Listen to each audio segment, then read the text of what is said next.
Do y'all remember earlier this year when the 3 Tennessee lawmakers got expelled?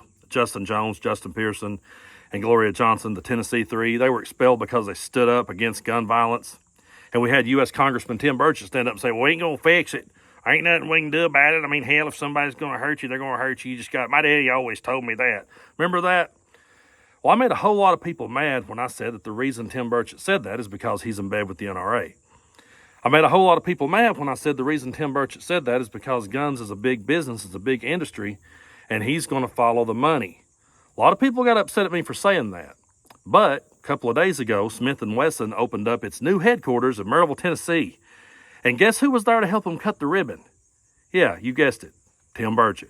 He didn't have no new ideas as to how to stop a madman from getting a gun. He didn't have no new ideas on how to protect our children, but he couldn't wait to go down there and cut that ribbon and smile for the camera. Why? Because he followed the money.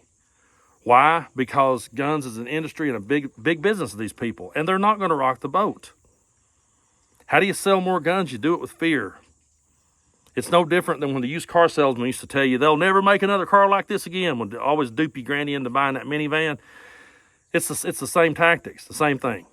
But probably the most sickening thing about that whole ceremony that I saw was Cy Robertson from Duck Dynasty got up and prayed at the grand opening of the Smith & Wesson headquarters. Now, if you guys think I got some hot takes on Bo Duke, wait till I unleash on Duck Dynasty. That wasn't nothing more than right-wing propaganda to dumb down people even further.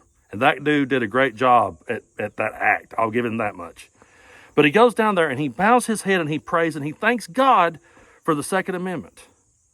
And he thanks God for the Smith & Wesson headquarters, and that's going to help keep us safe. And I say to myself, you know, these guys love to thump their Bible every chance they get. I wonder if they ever read the part about suffer the little children to come unto me.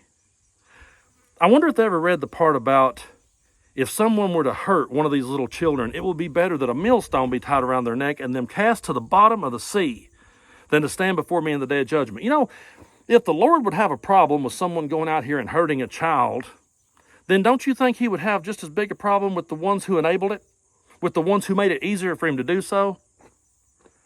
So yeah, the whole thing was just a big, sickening display and a direct message to voters that they do not give a shit about you or the safety of your children. What they did there was a slap in the face of all the children that lost their lives at the Covenant School and all the parents that are still grieving. What they did was a slap in the face to children that have lost their lives all across this country, to the senseless violence that Republican lawmakers like Tim Burchett ain't got the balls to stand up against. Why? Because they follow the money. And that is indeed a fact, Jack.